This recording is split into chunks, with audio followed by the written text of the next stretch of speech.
말씀 로마서 8장 28절입니다. 여러분 잘 아시는 말씀이죠? 로마서 8장 28절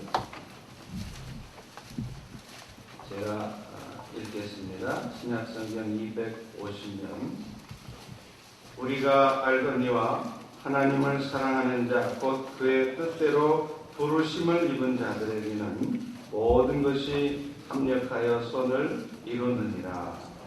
아멘. 네. 오늘 모신 강사분은 우리 김문배 장로님이십니다. 여기 MB 떠오르시는 분이 있죠. 네. 그분하고 좀 관계는 있으시긴 한데 그분 이니셜은 아니고 우리 장로님 이니셜입니다. 그래서 MB 메타를 이끄시고 오늘날까지 줄을 내서 많은 일들을 하시는 분인데 또 그 인생 스토리를 한번 같이 듣고 은혜 나누도록 하겠습니다.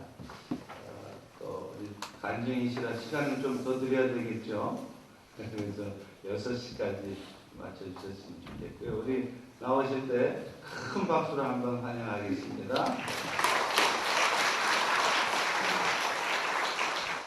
아내가 죽어 한 알의 미랄이 되어 그 미랄이 구원의 씨앗으로 내 몸속에 들어와 뿌리를 내리고 꽃이 피고 열매를 맺어 저가 새 사람, 새 생명으로 다시 태어났습니다.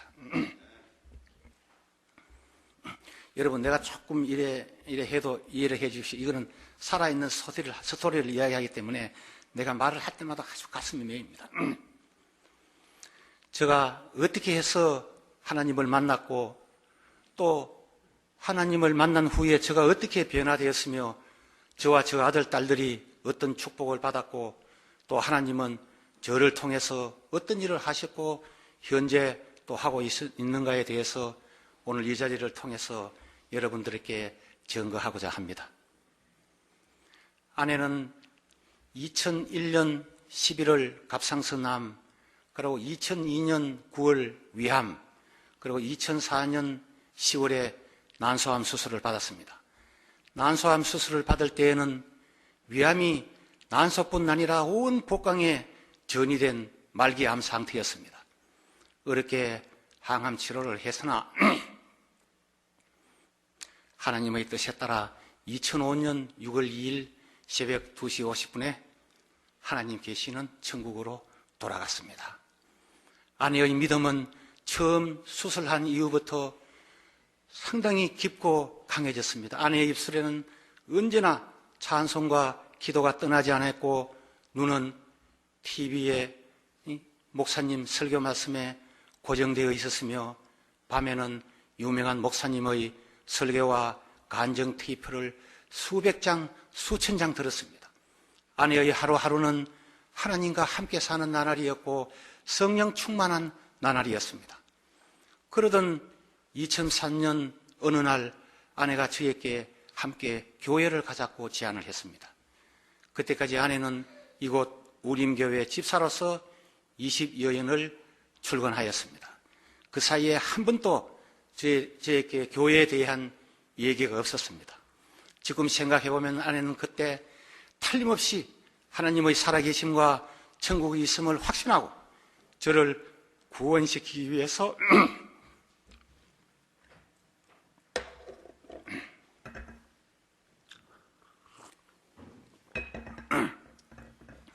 교회를 가자고 했던 것입니다. 그래서 저는 아내의 뜻을 받아들여 집에서 가까운 양재동 온누리교회를 나갔습니다. 저는 비록 하나님을 영접하지는 못했으나 아내와 함께하는 그 교회 생활은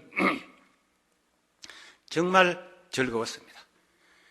예배에 임하는 아내의 그 태도가 너무나 진지했고 특히 찬양할 때 손뼉치며 머리에서 발끝까지 흘러넘치는 그 기쁨을 보는 것은 정말 신비로웠습니다. 그러나 아내의 봄이 점점 쇠약해져 저 혼자 교회에 나갔습니다. 교회에 나가서 목사님 말씀을 가슴속 깊이 새기고 또 새기고 집에 들어오면 아내가 오늘 목사님 무슨 설교하세요 하는 눈빛으로 저를 봅니다. 그럼 저는 아내 옆에 앉아 오늘 하홍조 목사님이 요한복음에 대해서 설명을 하셨는데 성경 내용은 이렇고 저렇고 이것에 대한 목사님 말씀은 첫째는 이렇고 둘째는 이렇고 셋째는 이렇고 이런 식으로 설명을 해 주옵니다. 그럼 그 다음 주에 전주 목사님 설교했는 내용이 교회 신문에 다 나옵니다. 아내는 그것을 읽어보고 자기 했는 말하고 똑같아. 어떻게 이렇게 똑같이 전달하는지 너무나 신기하다 했습니다. 아내는 이따금 뱃속에서 암덩어리가 요동칠 때는 그 고통으로 참지 못하고 한절부절했습니다. 그것을 지켜보는 저 마음은 가슴은 찢어지는 듯 아팠습니다. 그리고 아내가 말했습니다. 이거는 아픈 사람만이 알지 다른 사람은 그것을 모른다 그러면서 저에게 배를 만져달라 했습니다.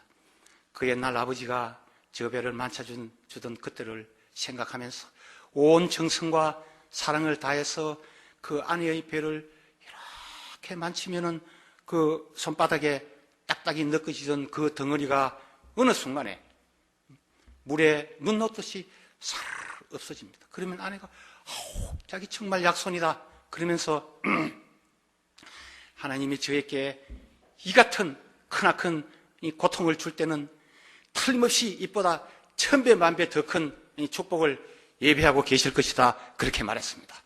저는 그때 그 당시 그 말의 뜻을 잘 이해하지 못했습니다.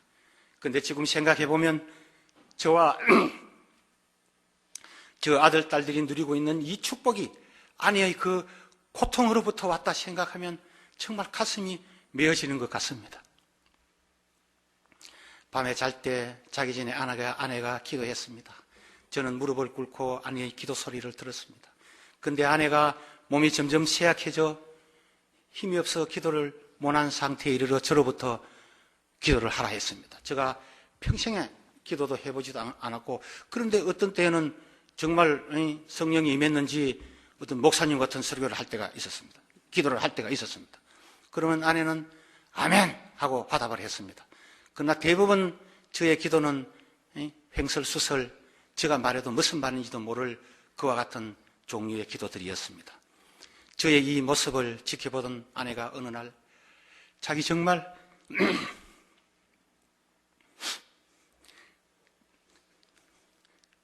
나 없어도 살 수 있겠느냐? 내가 죽더라도 당신을 반드시 구원시키겠다. 이 말이 아내가 유일하게 살아있을 때 저한테 남긴 유언이었습니다.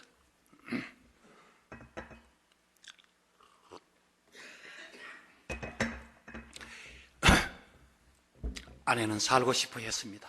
그 당시 아내는 50대 초반에 나이도 젊고 특히 아들, 딸들도 아주 좋은 제목으로 잘 자라가고 있고 그리고 평생을 무슨 일을 하고 써도 남을 만한 충분한 재산이 있고 더욱이나 아내는 남편인 저를 자랑스러워했습니다. 이 친구들이나 친지들에게 마치 큰 보물인 양 자랑을 했습니다. 그러던 아내가 아내의 죽음을 직감한 어느 날 저는 아내의 기도 소리를 들었습니다. 아버지 하나님, 한 2년만이라도 저를 건강하게 살게 하여 주십시오. 히스기야의 기도 소리를 들으시고 15년간 그의 수명을 연장하여 주신 아버지 하나님, 2년이 길면 1년만이라도 건강하게 살게 하여 주십시오. 이 1년 동안 아버지 하나님께 받은 은혜와 축복이 너무나 커서 그 일부라도 은혜를 갖고 아버지 하나님 곁으로 돌아가고 싶습니다. 저는 처음 아내가 이혼했을 때부터 임종할 때까지 그 4년 동안 한 번도 아내 곁을 떠나지 않았습니다. 저 옆에 아내가 없으면 아내는 무척 불안해했습니다. 병원에 있을 때는 저도 병원에서 숙식을 같이 하고 집에 있을 때는 항상 아내 옆에 앉아서 목마르면 물 떠주고 간식 챙겨주고 식사 나오면 이 반찬 저 반찬 골고루 먹여주고 그리고 10가지가 넘는 약을 끼니 때마다 챙겨 먹여주고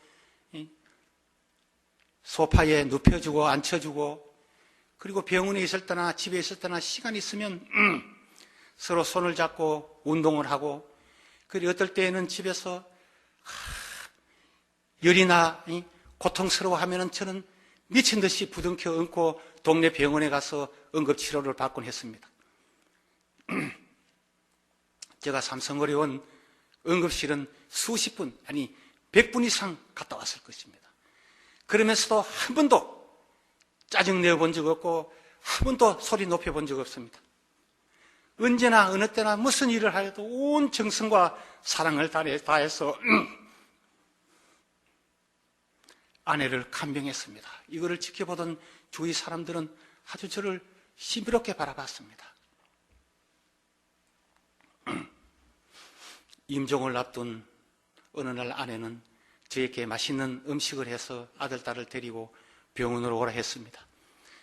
제가 그래서 그때 마침 병원에서 나온 음식과 제가 준비한 음식을 가지고 상을 차렸습니다. 그때 그 당시 아내는 밥을 한 숟갈도 먹을 수가 없었습니다. 먹으면은 먹자마자 토하고 아니면 설사하는 그런 상태였습니다.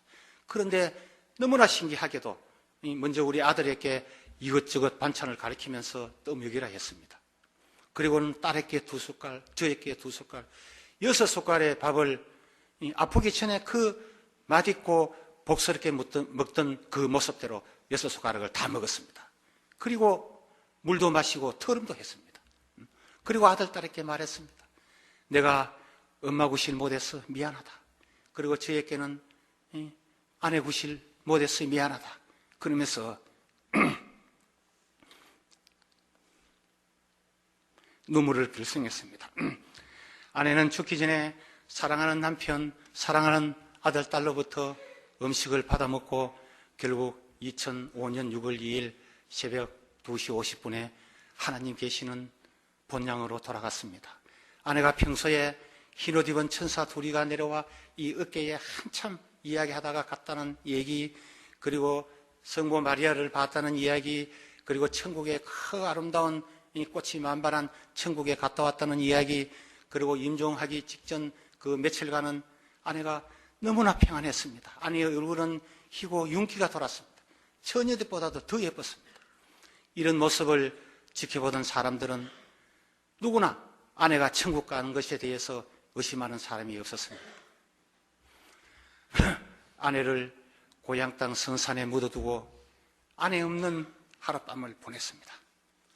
이튿날 죽은 아내가 보고 싶어 눈을 뜰 수가 없었습니다. 이방저방 다니면서 통곡했습니다.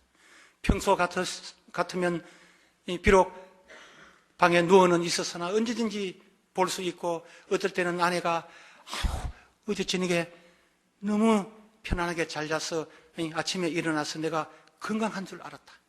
그런데 이 손을 배에 대보고는 깜짝 놀랐다 그랬습니다. 그리고 지난 날이 후회되었습니다.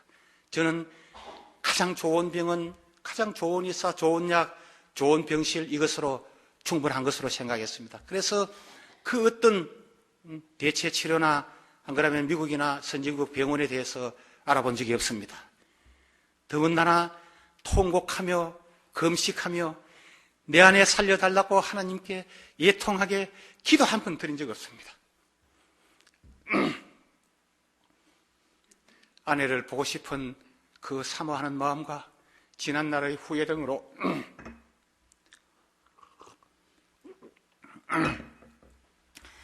저의 마음과 저의 심령은 천길만길 낭떠러지로 떨어져 제가 저 스스로 그 어떤 것도 할 수 없는 지경에 빠졌습니다.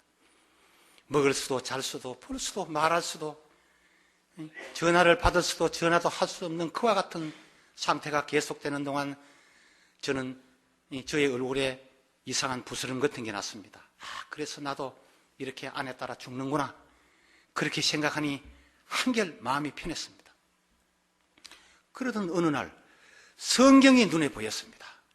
그때 성경에 대한 나의 지식은 한 번도 어디 책상에 앉아가지고 성경을 읽어본 적이 없고, 그리고 언제 성경을 봤는지는 모르겠지만은 누구는 몇 살에 죽고 누구는 몇 살에 죽고 또 누구는 누구를 낳고 누구는 낳고 뭐 죽고 낳고 이런 것만 어스프레 기억되는 것이 제가 알고 있는 그 당시의 성경의 전부였습니다.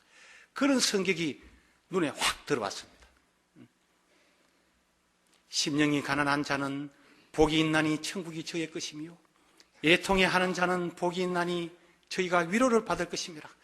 천지 창조부터 읽기 시작했습니다. 한번 읽을 때에 20장, 30장씩 읽었습니다. 어떨 때는 재미있는 구절이 나오면은 탁 덮어놓고 베란다에 가서 담배 한 대 푸고 와서 그 아껴놓았던 그걸 읽곤 그렇게 했습니다.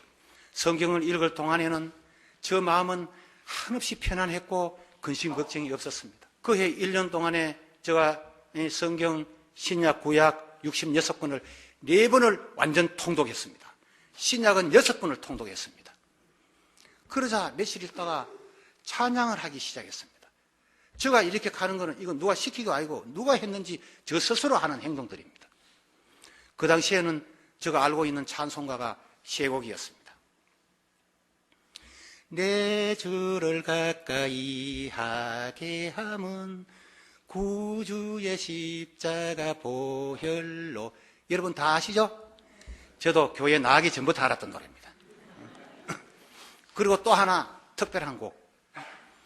주의 말씀 받은 그날 참 기쁘고 복되도다. 이 기쁨만 못 이겨서 온 세상에 전하노라. 기쁜 날 주 나의 죄 다시 선 날.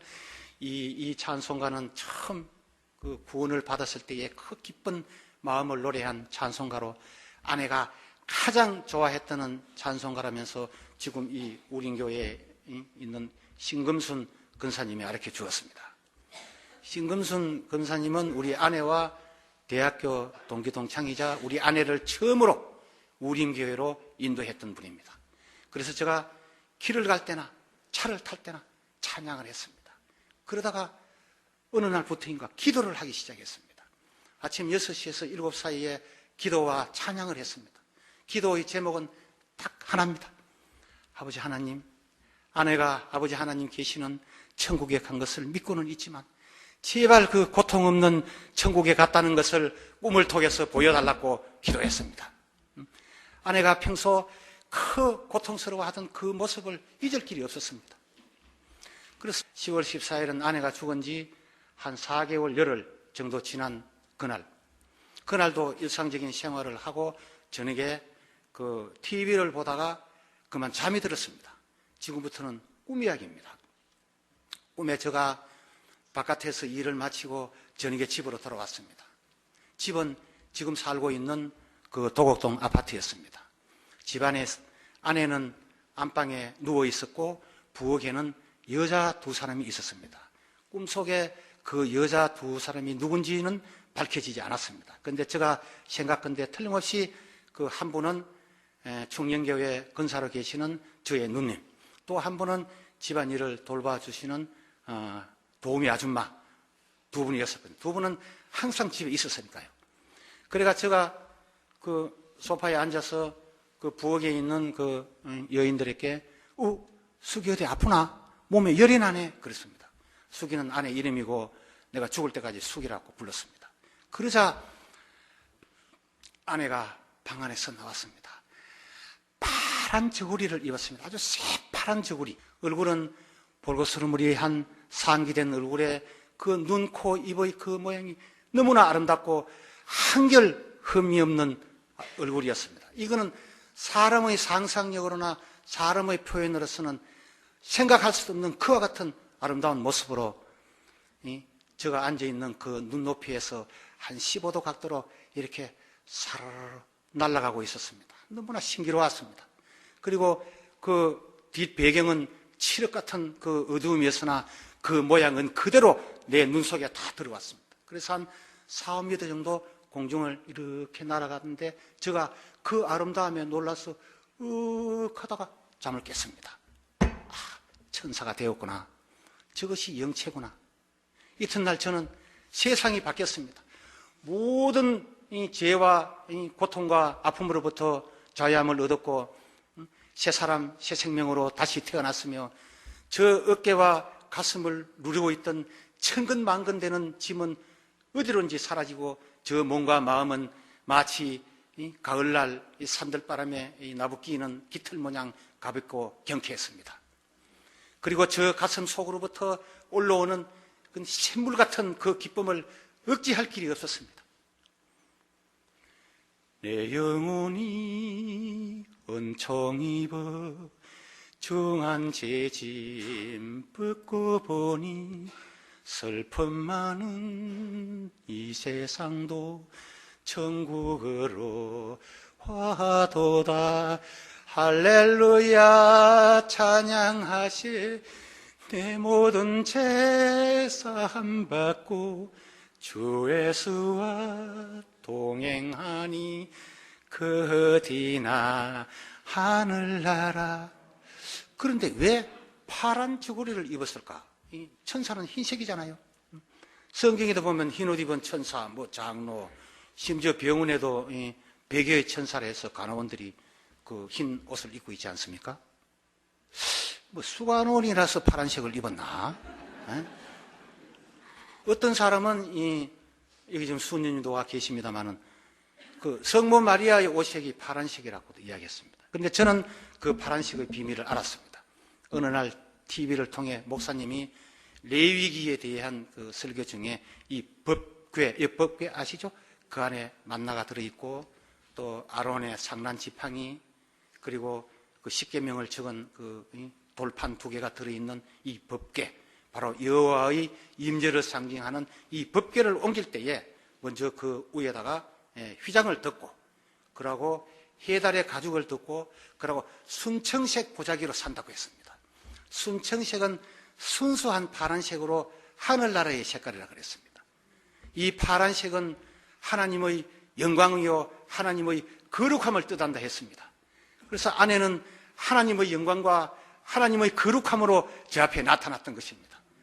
안에는 천국에서 우리가 상상도 못할 만큼 큰 높은 자리에 있는 것이 틀림없습니다.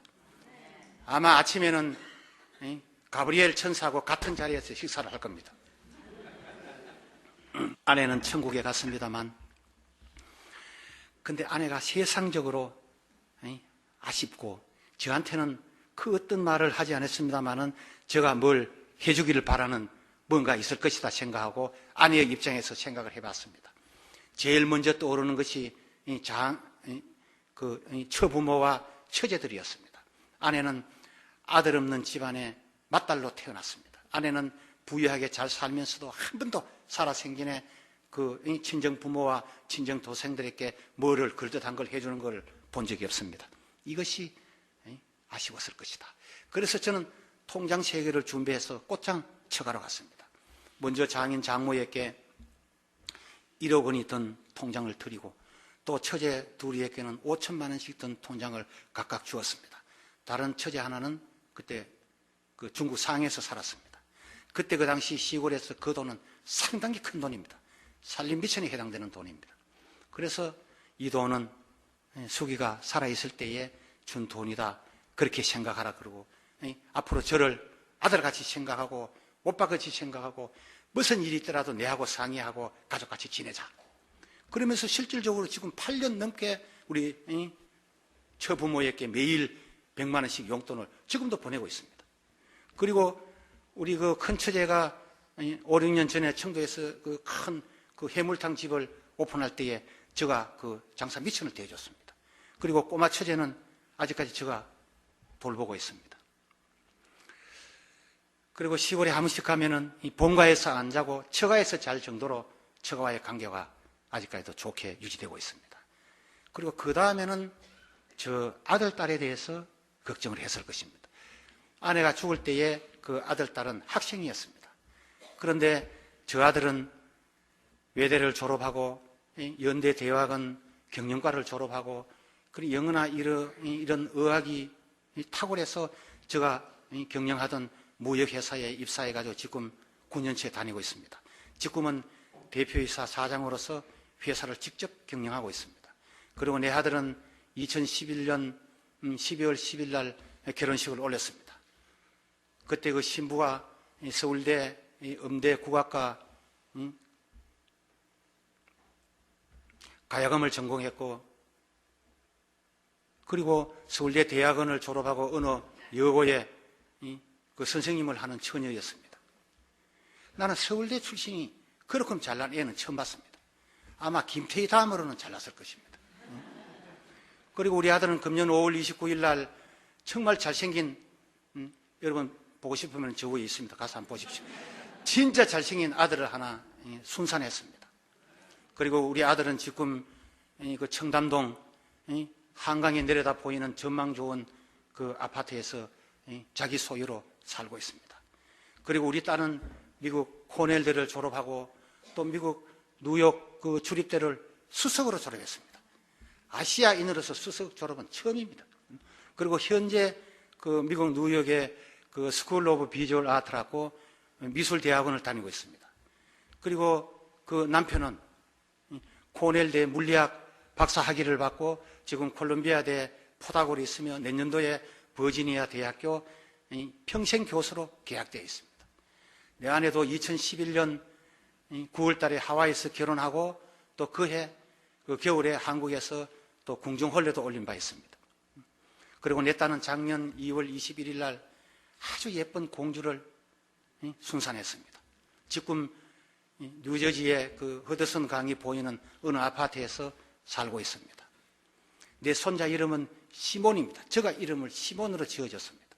시몬이 베드로를 만나, 아니 시몬이 예수님을 만나 베드로가 되었듯이 우리 손자 시몬이 예수님을 만나 믿음의 반석이 되어 우리 후손들 믿음의 반석이 되라는 의미로 시몬이라 이름 지었습니다. 그리고 우리 손녀의 이름은 한나입니다. 자기 엄마가 지었습니다. 여러분 한나 아시죠? 사무엘 엄마 한나. 그러니 우리 손자 손녀의 이름만 봐도 우리 아들 딸과 사회 며느리의 그 믿음의 뿌리가 얼마나 단단한지를 짐작하고 남을 것입니다. 그리고 우리 아들 딸은 지금 부자들입니다. 지금 저 엄마가 그 죽을 때에 엄마 그 소유의 그 많은 동산 부동산 그리고 제가 갖고 있던 그 중에서도 일부를 합법적으로 유산을 상속시키고 정리를 해서 지금 우리 아들 딸은 자기들이 갖고 있는 자기 이름으로 된 이 재산만 해도 평생 먹고 살고 또 후손까지 먹고 살 수 있습니다. 이 모든 일들이 지난 8년 동안 아내가 없을 때에 일어난 일들입니다. 어느 누가 사람으로서는 이렇게 훌륭하게 성장할 수가 없습니다. 불가능합니다. 그래서 저는 생각했습니다. 천국에 있는 자기 엄마가 하나님께 기도하여 우리 하나님은 우리 아들 딸에게 그와 같은 구별나는 그 축복을 주었으니 우리 아들 딸은 반드시 남다른 그 책임과 그리고 그 사명이 있을 것입니다. 그리고 저희 재혼에 대해서 아마 생각했을 것입니다. 재혼에 대해서는 막 이런 방법 이야기가 없었습니다.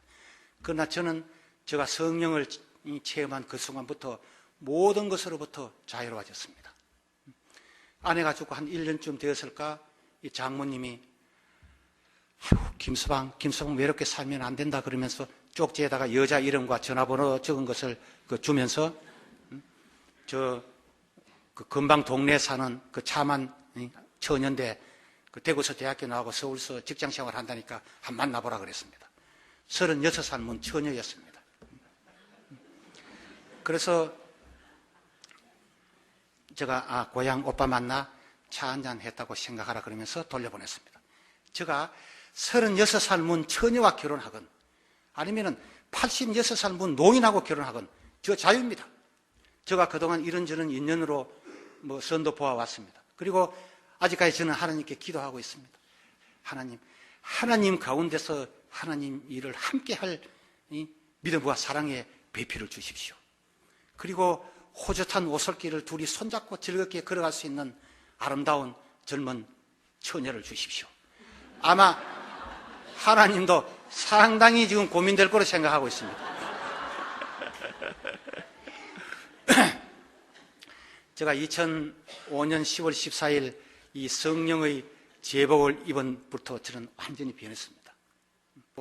제가 아침 6시에서 7시까지 그 기도하고 찬양하는 것은 8년째 지금 계속되고 있으면 한 번도 빠진 적이 없습니다. 그리고 길을 갈 때나 차를 탈 때나 전철을 탈 때에 찬양하는 것도 마찬가지로 계속하고 있습니다. 한 가지 8년 전과 틀리는 게 있다면 지금은 찬송가를 8곡이나 합니다. 그것도 거의 4절까지 합니다. 그리고 매일 하루에 성경을 한두 번씩 읽고 또 성경 서적도 읽습니다. 그리고 TV에는 항상 그 목사님의 그 성경 말씀을 듣습니다. 제가 2008년 6월부터 그 성경 말씀을 기록한 것이 노트로서 지금 11권째입니다. 이 노트 한 권이 200페이지입니다. 앞으로 그 메모를 계속할 것입니다.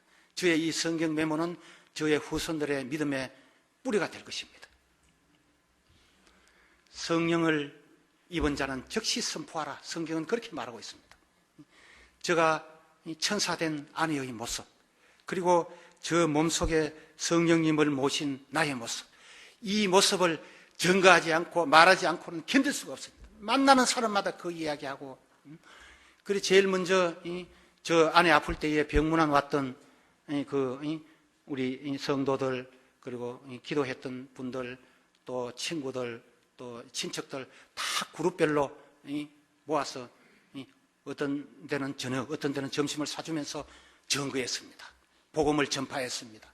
그리고 그해 그 연말에는 친목회, 막년회, 송년회마다 평소 안 하다가 다 참석해가지고 증거하고 복음을 전파했습니다. 만나는 사람마다 하고 심지어 선본 여자 말 안 듣는 사람이 없습니다. 다 어떤 사람들은 아이고 손톱도 안 들어가네요 하고 막 이러는데, 근데 이와 같이 저를 통해서 하나님을 보고 저의 행동을 통해서 하나님을 믿고 현재 교회에 나가는 분들이 한 20여 명 됩니다. 지금은 비록 교회는 나가지 않으나 저를 통해서 하나님을 믿고 있는 수천 명의 사람도 언젠가는 나는 크리스찬이다 이렇게 선포하고 교회에 나갈 것입니다. 고구마 전도식으로 말하면은, 여러분 고구마 전도 알죠? 옛날에 그 고구마에 젓가락을 쑤시면 이렇게 쏙 들어갈 정도로 그 사람들이 이미 푹 익혀져 있습니다. 제가 그렇게 익혀놨습니다. 그리고 저는 교회를 봉헌했습니다. 그리고 2008년 11월 18일 장로의 직분을 받았습니다.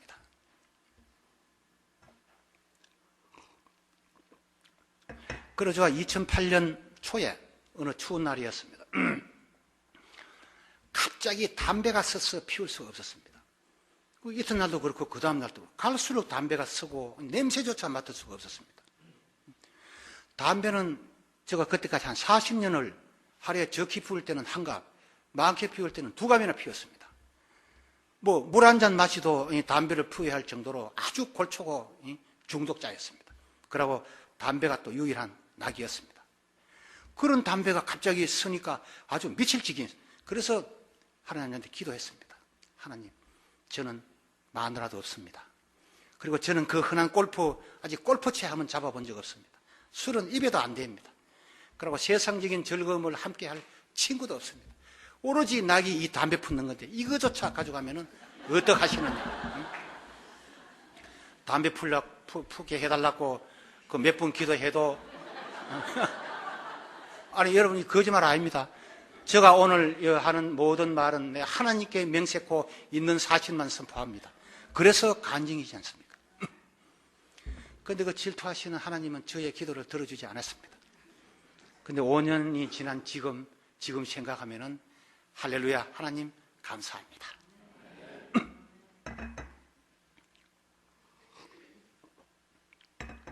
어느 땐가 제가 온누리교회 그 하웅주 목사님 설교를 듣는 중에 하 목사님이 자기가 아시는 장로 한 분이 갑자기 성령이 임해가지고 담배가 서서 끊었다는 얘기를 설교 중에 하는 말이 있었습니다. 그래서 저는 속으로 내가 제2의 성령이 임해서 담배 끊은 장로구나 이렇게 생각하고 웃었습니다.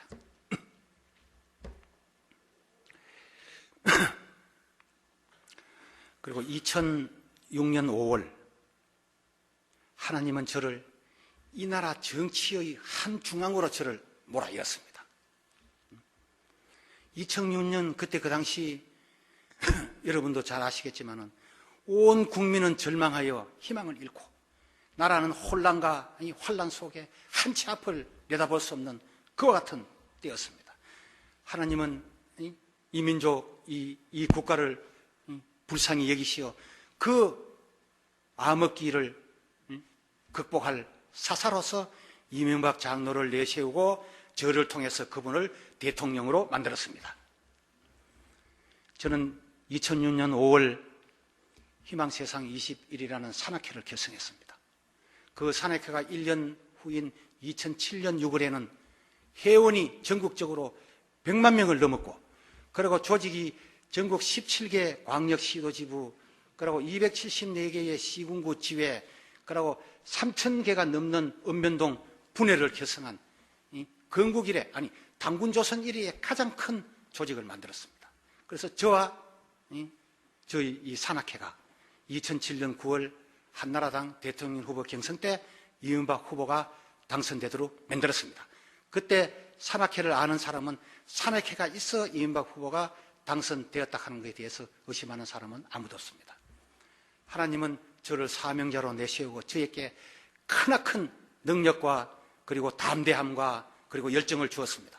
저는 1년 동안 전국을 100분 이상 순회하면서 현장에서 직접 저가 산악회를 구성하고 결성하고 활성화시켰습니다.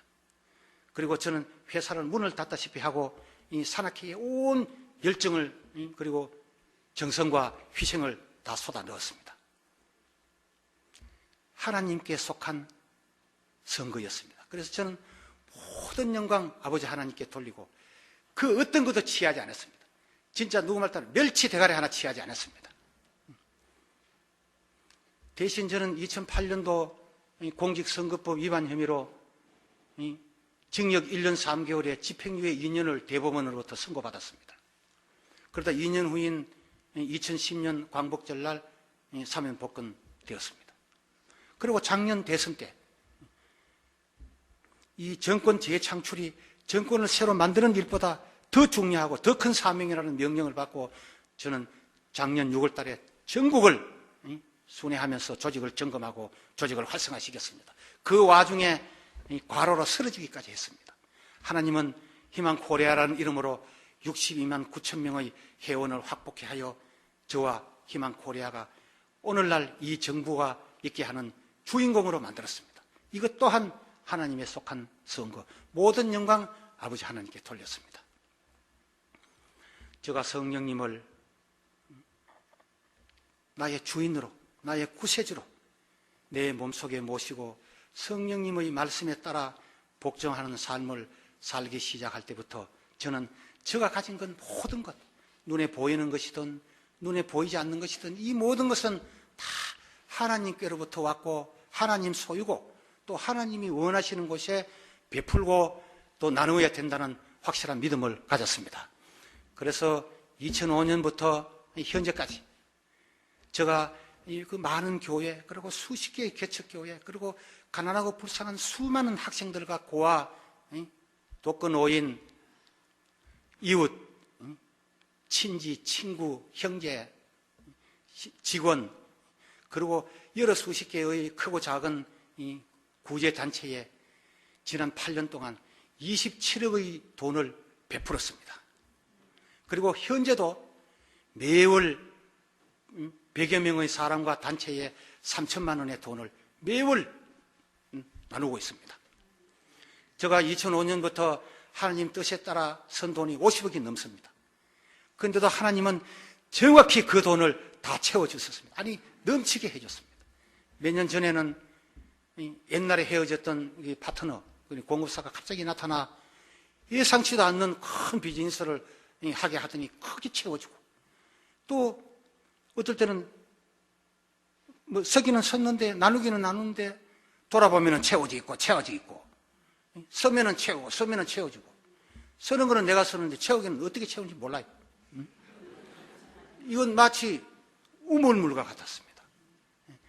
제가 태어나서 초등학교까지 다닐 때에 그 저희 마을은 청도에서 한참 떨어진 그 시골 산골 산죽턱에 20여 가구가 사는 그 마을 그 한복판에 공동 우물물이 있었습니다.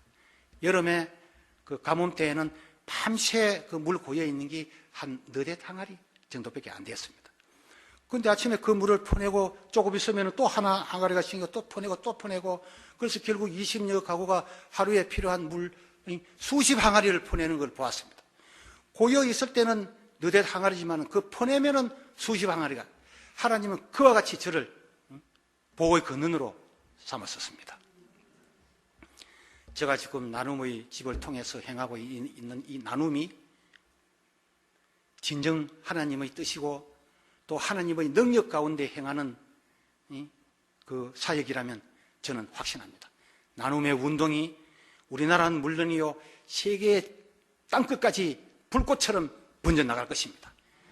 나눔이 최고의 명예요, 최고의 자랑이요, 최고의 출세로 모든 사람이 나누기 위해서 공부하고 나누기 위해서 일하는 사회가 되어 많이 거둔 자 남음이 없고 적게 거둔 자 모자람이 없는 그와 같은 하나님의 세상에 임할 것으로 저는 믿고 있습니다. 그리고 저는 금년 2월 15일 날 청와대에서 대통령으로부터 훈장을 하나 받았습니다. 그니 헌신적 봉사와 나눔에 대한 공로로 국민 포장을 받았습니다. 그때 저와 함께 그 훈장을 받은 사람 중에 그 가수 김장훈 씨도 포함되어 있었습니다. 여러분, 김장훈 씨 잘 알죠? 뭔 일을 했는지 알고 있죠. 내하고 비슷한 일을 하고 있는 사람. 저는 그때 받은 그 훈장이 지금 현재 저와 저 아들, 딸이 누리고 있는 이 축복, 그리고 과거 제가 행한 엄청 싫은 그 능력, 그리고 현재 제가 하고 있는 거, 앞으로 제가 계획한 이 모든 것이 다 하나님의 뜻이요, 하나님의 목적이요, 하나님의 계획에 의해서 이루어졌다는 것을 증명하는 징표로 저는 훈장을 받았다고 생각합니다. 하나님을 사랑하는 자, 그 뜻에 부름을 받은 자는 모든 일이 합력하여 선을 이룬다고 했습니다. 하나님의 뜻이 저의 뜻이요, 저의 뜻이 하나님 뜻이니까 저를 통해서 이루어지는 하나님의 일은 만사형통이라. 그야말로 시냇가에 심은 나무와 같았습니다. 이와 같은 저와 저 아들, 딸에 오는 이 축복이 어디로부터 왔습니까? 부부가 애틋하게 사랑을 하다가 하나님 뜻에 따라 아내가 먼저 죽어 천국에 가 천사가 되어 하나님께 기도하여 살아있는 남편과 아들, 딸들에게 구원의 은혜를 베푸고 천국의 복을 주었던 것입니다. 아내는 살아생전에 내가 죽었어라도 당신을 구원시키겠다는 그 마지막 유언이 하나님을 통해서 이루어내었습니다. 사랑하는 성도 여러분, 특히 남자 성도 여러분, 여러분들의 온 몸과 마음을 다해서 아내를 사랑하십시오. 그 얼마나 좋습니까? 그러면 여러분과 여러분의 가정에 천국의 축복이 임할 것입니다.